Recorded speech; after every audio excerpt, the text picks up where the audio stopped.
lieu de la nature, les paysages fluviaux préservés accueillent une grande variété de plantes et d'animaux. Ils offrent à l'homme de nombreuses possibilités de délassement et de découverte.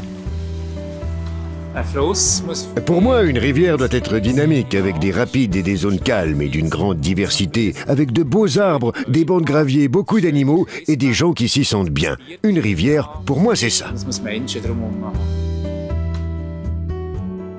Les cours d'eau et berges intactes jouent un rôle important dans nos réseaux biologiques.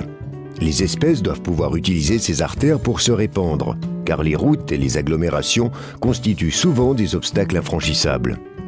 Pour énormément d'espèces, le cours d'eau et notamment la rive, le bord du cours d'eau, sont essentiels pour que les espèces puissent se reproduire, puissent vivre normalement. On peut imaginer que toutes nos rivières, nos ruisseaux, les rivières, les grands fleuves, sont comme les chemins préférentiels de toutes les espèces sauvages qui vivent autour de nous.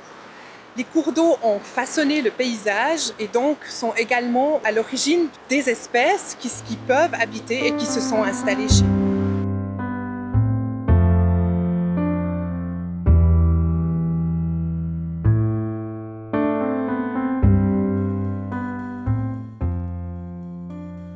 Beaucoup d'animaux et de plantes sont aujourd'hui menacés parce que 90% des cours d'eau de notre pays ont été corrigés et endigués. Parmi eux, le castor et d'innombrables autres espèces moins connues comme le criquet à ailes bleues.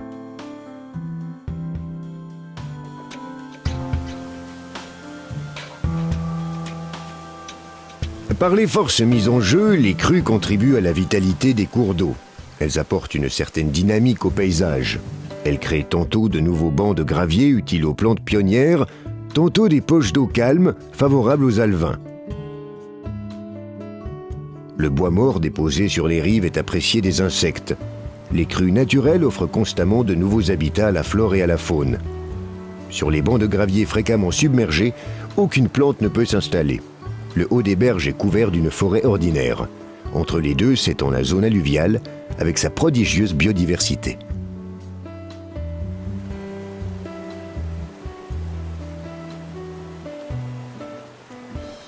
Schöne Auen sind in der Schweiz relativ selten.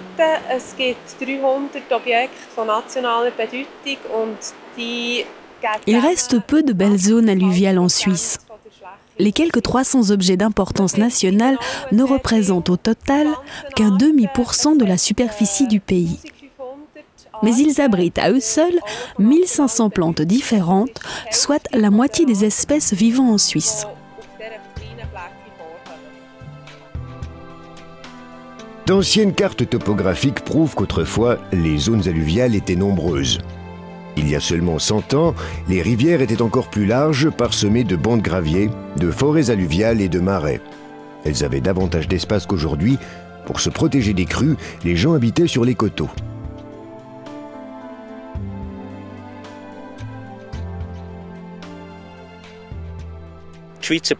Au XIXe siècle, la population suisse a plus que doublé, passant de 1,7 à 3,6 millions d'habitants.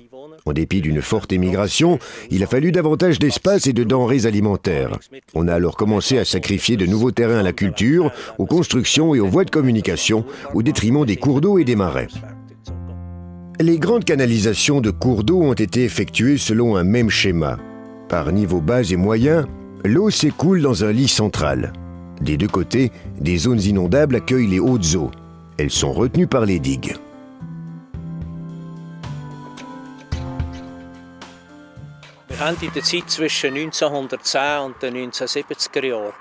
Nous avons vécu en Suisse entre 1910 et les années 1970 une période comportant relativement peu de grandes inondations, contrairement au XIXe siècle. Nous basons alors sur des statistiques trop optimistes. Nous avons commencé à sous-estimer ce risque et des constructions ont été édifiées dans des zones potentiellement inondables. Visiblement, nous sommes entrés maintenant dans une période plus riche en fortes crues et nous constatons que nos prévisions en la matière sont mauvaises, que nos ouvrages de protection sont insuffisants.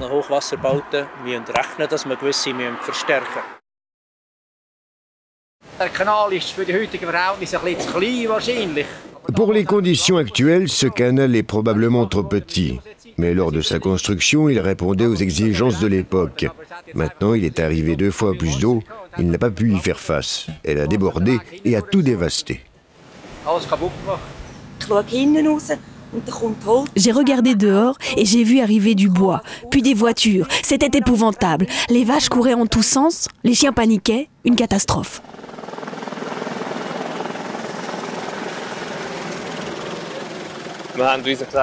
C'est là-haut, vous voyez que les sacs de sable n'ont pas suffi. L'eau s'est écoulée par-dessus les digues, on le voit très bien sur place.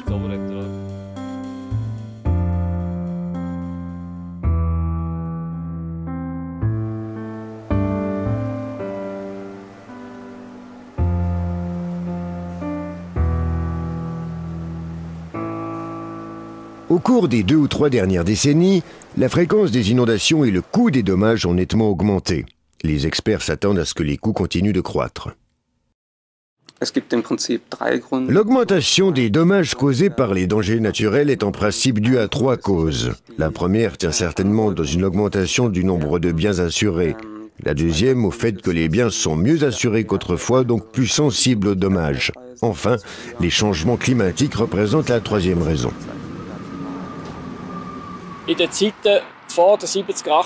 Avant les années 1970-1980, on essayait d'obtenir la sécurité au moyen de canalisations évacuant le plus vite possible les hautes eaux et les matériaux charriers, pierres et graviers, grâce à une capacité de transport aussi élevée que possible. On pensait ainsi maîtriser le problème. Mais les événements nous ont montré que les limites prévues peuvent être dépassées, qu'une accélération de l'eau ne fait que déplacer le problème d'un endroit vers un autre. Cette méthode a été abandonnée. Notre nouvelle stratégie consiste à retenir l'eau où cela est possible, à ne la laisser s'écouler qu'aux endroits où les nécessités de protection de la population et les besoins de la protection de la nature l'exigent.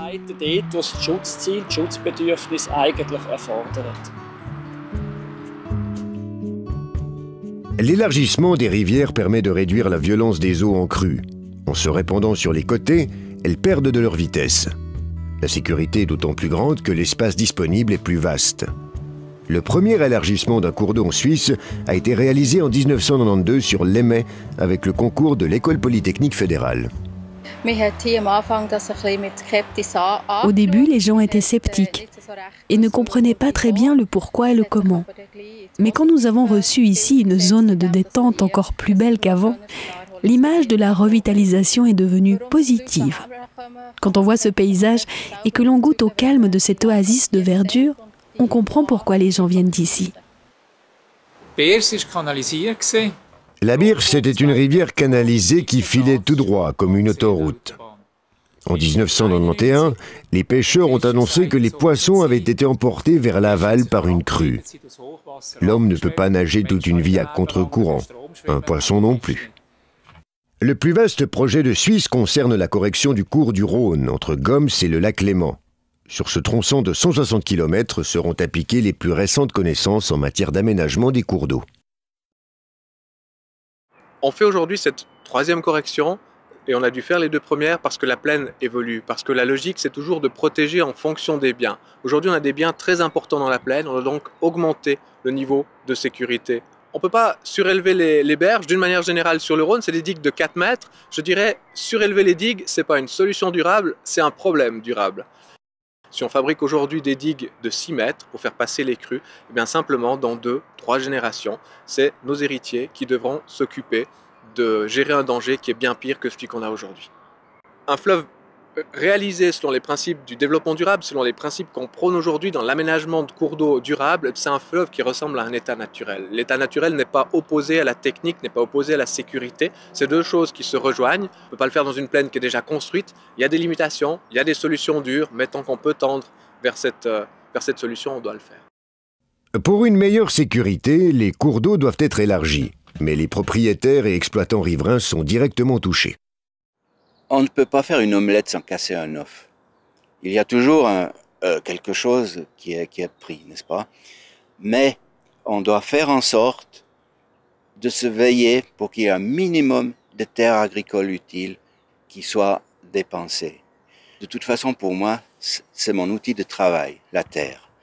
Et cette terre, qui est mon outil de travail, je l'aime beaucoup et je tiens à la protéger.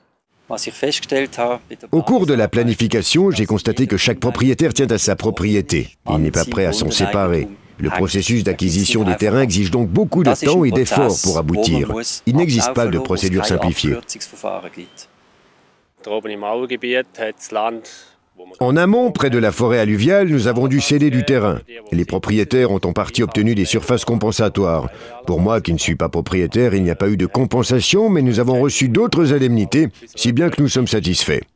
Voyez la forêt alluviale, toute cette dynamique fluviale et forestière apportée par la tour. Cela aussi représente un plus pour nous, pour le tourisme, pour la faune. Je pense que cela fait partie de notre dédommagement et que nous avons gagné aussi sur ce plan. Les assureurs estiment que les projets d'élargissement et de renaturation constituent une mesure de prévention judicieuse. Ils soutiennent même financièrement leur réalisation, comme ici à Rüti, dans le canton de Saint-Gall. Wir sind überzeugt, dass sich die Investition von mehreren Millionen Franken pro Jahr lohnt. Nous sommes persuadés que l'investissement de plusieurs millions de francs dans la revitalisation des cours d'eau est une bonne affaire pour notre assurance, la mobilière. Les cours d'eau élargis peuvent emporter davantage d'eau et celle-ci s'écoule plus lentement. Cela représente une réduction des dommages avec des effets positifs sur nos comptes. La revitalisation des cours d'eau présente des avantages non seulement pour la nature, mais aussi pour nous qui vivons dans cette région. Elle nous offre une belle zone récréative qui constitue une amélioration de la qualité de la vie. Et une meilleure qualité de vie signifie que les gens sont heureux et travaillent plus volontiers, ce dont bénéficie aussi la mobilière.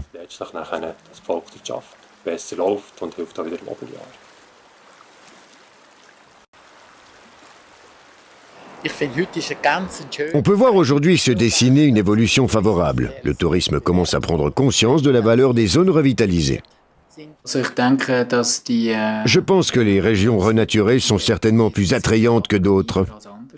Plus une rivière est naturelle, plus elle constitue un atout touristique. Et de manière générale, une revalorisation du paysage rend notre région plus attractive.